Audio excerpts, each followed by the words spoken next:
જેટલા ઇલેક્શનો ભારતીય જનતા પાર્ટી આ મેન્ડેટના આધારે જીતી છે, કેટલાય લોકો સહકારના નામે ઇલ્લુ કરતા હતા, અલગ અલગ પાર્ટીઓ સાથે મિલાપીપણામાં ભારતીય જનતા પાર્ટીને નુકસાન કરતા હતા। લોકશાહી ઢબે સહકારી આગેવાનોને મતદાન કરીને પરિણામ લાવ્યા છે।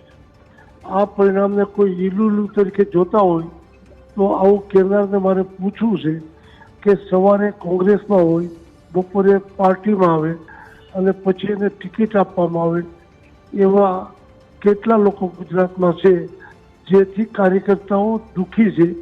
એને ઇલ્લુ કહેવાય કે ભાજપ ચૂંટાય એ ઇલ્લુ કહેવાય।